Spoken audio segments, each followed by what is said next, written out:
Trump. And welcome back in here to Live now from Fox. It is 8:09 on the East Coast and 5:09 on the West Coast. I'm your host, Christy Matino. Let's talk about what we saw on Capitol Hill just yesterday. A Senate showdown over President Trump's authority to use military force in Iran ended with a victory for the White House.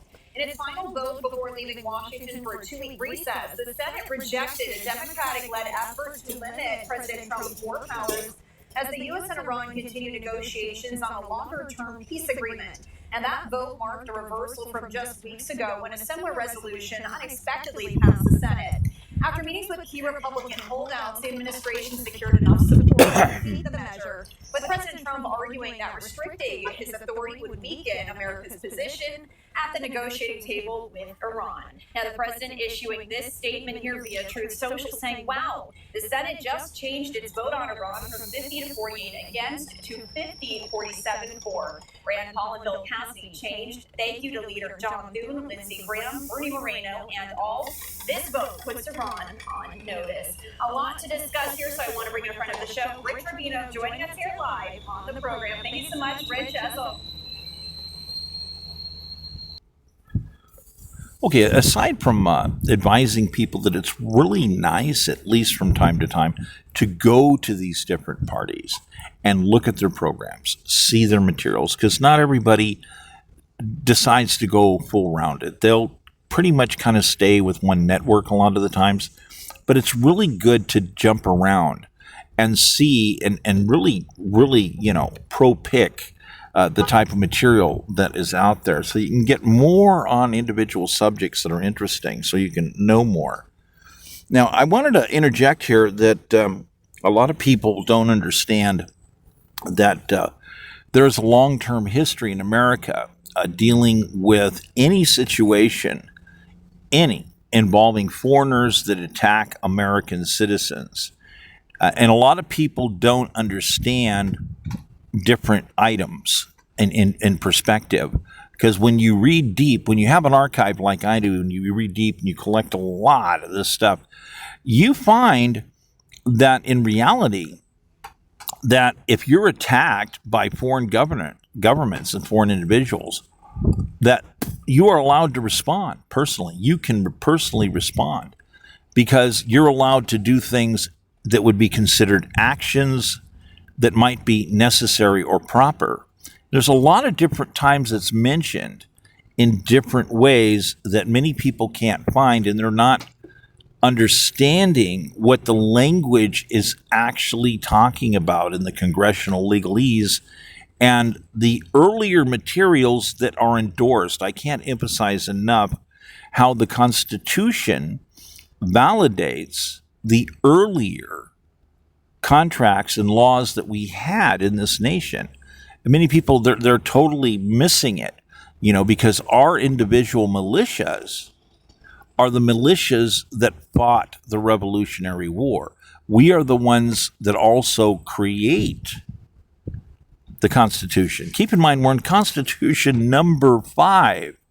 And the thing is we never agreed in any way, shape, or form to dismantle our rights. So our rights to private milita are always protected. Some people are missing out. They're not understanding this. And then they're seeing it happen. Oh, well, yeah, there's this militia and that one. Well, that's because it's protected. And our, the amendments regarding guns and all this other stuff, it's a big deal because it's part of our rights to do this. So you have to understand the parental factor. We're the parents, and basically the Constitution is a mechanism that we make as a child mechanism. We're the superior mechanism. And the elected leaders are temporary servants of us, the republic. That's the vested citizens and stockholders, us stewards, so to speak. A lot of confusion, by the way, when people think the word public means everyone in the world. No, it does not. We have and public. We are a republic, see.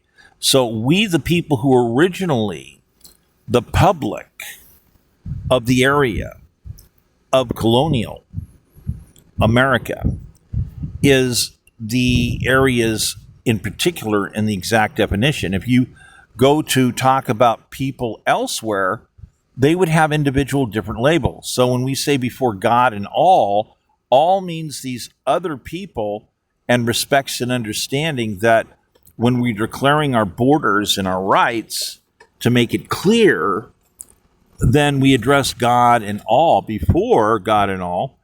We do this. So, but there are, the distinctions in many places that explain what these things mean. And we have judges that have done despicable things, deciding that the word public means everybody in the world. No, it doesn't. Because all was a scope to understand specific individual areas respective to Indians, immigrants, people from India, not Indian American Indians, India, as in British India, and other areas of the world. These people had individual labels, and collectively sometimes they could be referred to as immigrants. But there were other titles as well. As to slaves, those were titles of definition and a category. And then you have other titles such as, indentured servants, which are usually indentured servant contracts, could vary. Most of them, the vast majority of them, were about inviting entire families into a contract where they would get land, material, tools, cows for milking, or cow, maybe goats sometimes, lots of chickens, clothing allowance, weekly allowance on a certain amount of money, and a bulk sum of cash at the end, which was usually never less than $400 for 4 years of service. $400, which back then, $400 was a lot more money than it is today. Because back then, you could buy a developed house on a piece of property back then for $500-600, a pre-built, and sometimes even less. You could find stuff people didn't want anymore, a fixer-upper, $100, maybe $80, so this is something that's really a big deal that people didn't understand. And the British were slanderous towards us because they were mad that we were working with immigrants and our allowances for immigrants.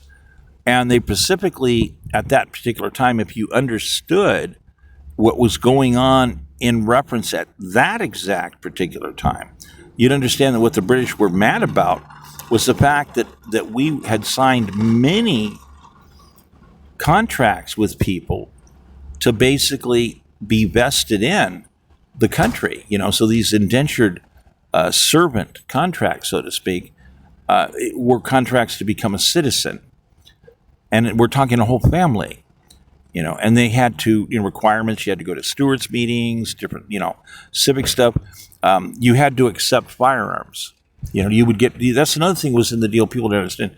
We would hand out firearms and firearm training, and you were also expected to show up to basically participate in various items respective to the safety and protection of the community.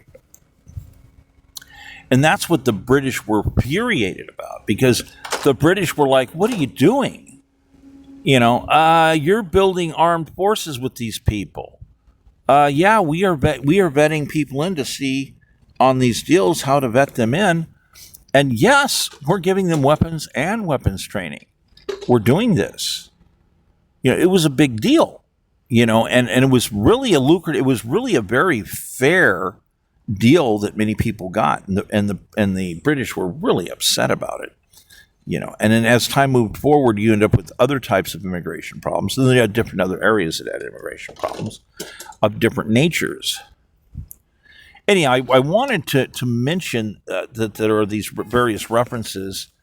And because of the damage on the archive, it's difficult right now to be able to access things because of the enormous damage and the enormous, crimes committed by people at high levels of the state in California, interfering with elections and whatnot, and attacking archives and being in dereliction of duty and stuff. So it's hard to bring these items all out in arguments to let people understand more about. There's all these different references. You've got all these different people that have come out on their shows, and they have shown different references in the past of numerous situations involving the president involved in policing type actions, various actions. But see, if you personally come under attack, if you respond, you're taking an action that might be necessary. You're not necessarily declaring war. Full-blown war would be for Congress. But if you're under attack, you have the right to respond. And this is something that is not conveyed. You have many people trying to claim, oh, you can't do anything. Wrong. No, you have the right to respond.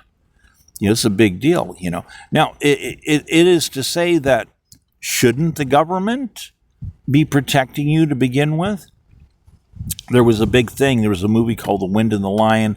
They changed all the characters around. A very good film, but they changed all the characters around. Miss Parakeety was actually not Miss Parakeety. It was this guy that was like somebody who was involved in journalism and stuff. But essentially there was a situation that involved American citizens being caught up in different situations, and we did involve ourselves sending a couple of ships to the area and bring our Navy forces in and end up literally, jogging in with weapons and taking care of matters at a certain level. We took a presence. But this is not declaring war. This is an item dealing with various types of actions that were important. The real story is actually quite different. It's fascinating, and it'd be nice if I could access everything to tell you. But with Iran, we have a serious situation here. It's very serious. And depending on how you do your research, there is upwards of more than 10,000 American citizens that have been killed by Iran over the course of 47 years. This is a very big issue. And there's a lot of people it's controversial at certain levels to say whether certain people exactly were killed by Iran. But then again, Iran funded these people, trained these people, and, helped them with the targeting and all this other stuff. So I would equate that to say, yeah, these people are responsible for promoting this. So that makes them involved. So you have the right personally to respond according to American history if you look. And it's very important for the president to keep having powers to deal with these various matters. Otherwise, we can't have people say that you can never respond, that people from another country can bomb you, kill you, sabotage, knock your plane down, blow up your car, blow up your building, and you can't respond. No, it doesn't. You can't do that. Where you're telling people that they're not allowed to defend themselves or return fire. No, that doesn't fly. So we have a problem with people that are involving themselves in that, because now some of these people are involving themselves in treason. If they're aiding and abetting and giving comfort to the enemy, that is treason. So when you have these people stepping up trying to support Iran, this is not good. When you listen to their whole spiel on all the different stuff, some of this could be considered treason and very actionable. So we literally have senators and Congress people that could end up getting arrested for very high crimes, so to speak. So I thought I would mention some of this because it's really important. Let's look some more. Always, we really appreciate it. My pleasure. So I want to start with really what we saw on Capitol Hill yesterday, because we saw President Trump met with senators there during that closed-door meeting. That was to discuss voter ID, which then turned into this late-night win for President Trump. What unfolded during that meeting? Yes, it's very interesting. Bill Cassidy, so you may remember Bill Cassidy, a Republican from Louisiana, generally a supporter of President Trump, had voted for the conviction after the impeachment of Donald Trump in 2020. Donald Trump got his revenge by supporting a primary challenger, and as a result, he became the first. Cassidy became the first Republican senator to lose his own primary since Dick Lugar in 2012. So Bill Cassidy has ever since losing that election, has been somewhat of a dissident and against Donald Trump. So he basically originally supported this resolution. Then he got up and he spoke, and he actually got into a little bit of an acrimonious exchange with Donald Trump. At one point, Donald Trump actually branded the senator a lunatic, but then Cassidy requested that there be a briefing, so J.D. Vance came and actually briefed Bill Cassidy. Bill Cassidy then changed his vote and voted with President Trump. Rand Paul, who's a libertarian Republican and very much a non-interventionist and has been really a very unreserved opponent of the Warner Rand, actually said that he would actually voted president in order for the president to, he said, to give the president more space on this resolution. But there really was an exchange between Bill Cassidy and Donald Trump. But at the end of the day, Bill Cassidy ended up supporting the president on this.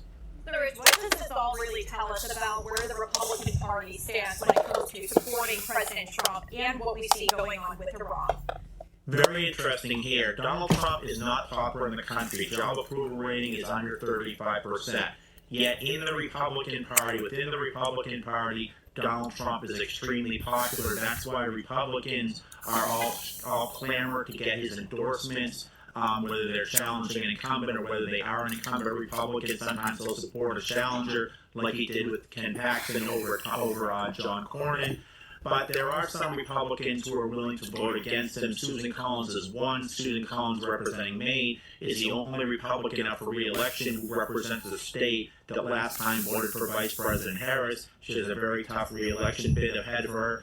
Lisa Murkowski, who's oftentimes independent-minded, votes against the president often. Rand Paul is very much a libertarian-oriented Republican, and Bill Cassidy can be kind of the wild card. While he's generally a traditional conservative Republican, he has nothing to lose right now in his last few months in the United States Senate, and certainly the fact that the Donald Trump campaign has supported an opponent against him, I think potentially might give him all the more impetus to vote against Donald Trump on some measures. But it's interesting because Trump, again, he's popular in the Republican Party, but not popular with the body politic. So this was a win for President Trump yesterday, as now he is not limited when it comes to Iran and his presidential authority. But really, had this gone the other way for President Trump, what would this have limited when it comes to his negotiations with Iran and what he has the capacity to do?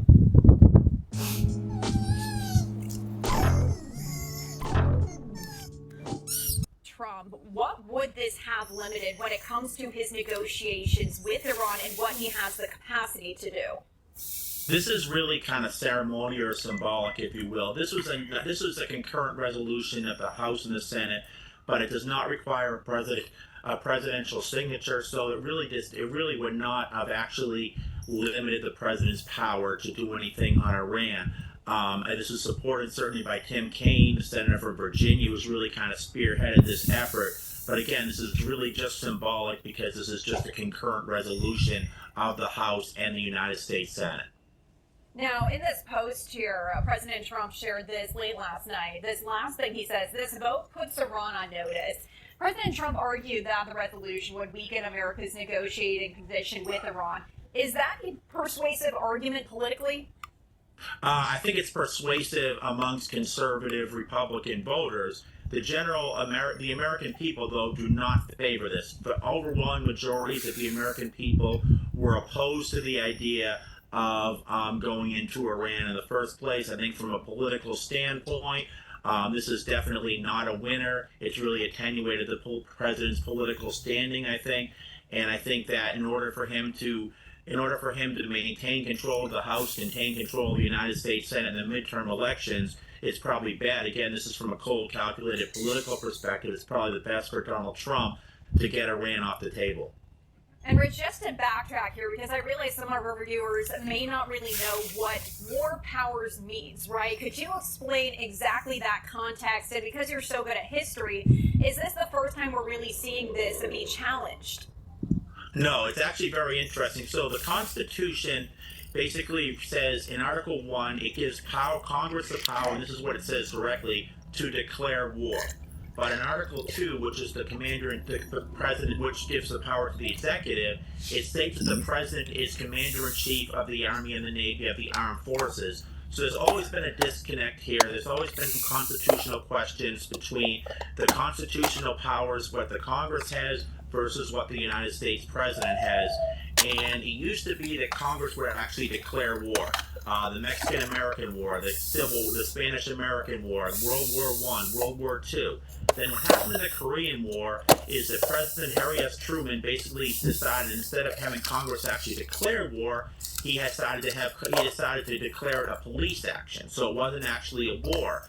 And then Presidents Eisenhower, Kennedy, Johnson, and Nixon later in Vietnam declared Vietnam was a police action, so they did not actually declare war. And actually, there has not been a war declared since World War II. So since World War II, Congress has simply authorized the use of force for the president, which means that they can essentially take it away also. So this war was not a declared war, and there is what's called the War Powers Act. The War Powers Act was passed over President Richard Nixon's veto back in 1973. It tries to kind of clear up this distinction. And basically, it avers that a president after a certain amount of time period has to go back to Congress and has to get congressional authorization, not a declaration of war, but congressional authorization. I think some constitutional scholars believe that any military conflict under the Constitution, you would need a formal declaration of war by the House and the Senate. But I think that most more mainstream scholars believe that the Congress simply authorizing the president, that gives the president almost plenary authority to use the armed forces. And Rich, we just saw some video there yesterday on Capitol Hill as President Trump was giving that press conference after he spoke with senators in that closed-door meeting. Once again, that was supposed to be focused on voter ID, and this then pivoted to Iran. Really, how much sway did President Trump have there? We heard it got a bit heated inside that meeting. Well, apparently he had enough sway to convince Bill Cassidy. Again, Bill Cassidy has nothing to lose. He probably does not have much of a political career. Donald Trump supported one of his opponents. Usually, almost always, presidents, except for under extraordinary circumstances, support incumbents. But because Bill Cassidy, in part, had voted for his conviction back in 2021, I think Donald Trump saw an impetus to campaign and to support Senator Cassidy's Republican opponent. So Senator Cassidy didn't even make the run-up under Louisiana law. It's the two Republicans, if no one gets 50%, go in and run against each other. And because of Donald Trump's extreme support within the Republican Party, Bill Cassidy came in third place. So he sent J.D. Vance. J.D. Vance gave him a briefing, and at the end of the day, Bill Cassidy ended up actually supporting the president on this. Rich, looking ahead, could this vote have any impact on future debates when it comes to U.S. involvement in overseas conflict? I don't think so, because it was a non-binding resolution, and I think because it was concurrent in the House and the Senate and did not necessarily need the president's support, although certainly the president had the original War Powers resolution. I think that Tim Kaine had supported and gotten the support originally of 4 Republicans. Donald Trump would have vetoed it, and there obviously would not have been that veto would not have been overridden, because you need 2/3 of the United States Senate to be override, and that's certainly not going to happen. So the House and the Senate, that is. So I think that this was non-binding, but obviously, just if this would not pass, just from a pure optical vantage point, it certainly would have had deleterious effects on the president. But the president just really needs to get this off the table, because it is basically contributing to the president's low job approval ratings. And Rich, before we wrap up, is there anything that the viewers should know about what comes next? What should they be watching for here? And is there really anything the Democrats can do to counter this decision? I think a lot of this comes to the electoral consequences, and the Democrats are going to be in the 2026 midterm elections. They're certainly domestically going to be talking about higher prices, affordability issues. But this is where it's kind of the domestic meets foreign, right? This is where where they amalgamate. You can call this intermestic, if you will. And I think in that respect, the Democrats will argue that by the United States going into Iran, that contributed to higher gas prices, and they can directly attribute that to Donald Trump. And that's certainly something that Democrats can really be using as an arrow in their quiver, or as their proverbial sword against the president. Which is why I think the president, from a political standpoint, needs to get this off the table. All right, Rich, any final thoughts before I let you go? No, just that's really it. The electoral consequences right now. We are in a perpetual election cycle. I think the president knows this, and the president, in order for him to get anything done and not potentially to be impeached and convicted in the, certainly probably not convicted, but certainly impeached in the new Congress, it's certainly in his political interest for the Democrats at least not to control the United States Senate. And I think for that reason, even though he may not necessarily like Susan Collins, he certainly wants Susan Collins to stay in the Senate in Maine so that he can maintain control of the United States Senate. All right, Rich Rubino, appreciate you as always for coming on the show here. Thank you so much for breaking it all down for us. My pleasure. And stay with us on Live Now from Fox. A live look at our newsroom here this morning as we step away for a commercial break. My name is Christy Matino. You're watching Live Now from Fox. We're back after this. If you're turning 65 or beyond, you're going to want to watch this. There are a lot of people today that are Medicare eligible that are enrolling in Advantage plans because of all the advertisements that give the impression that everything on Advantage.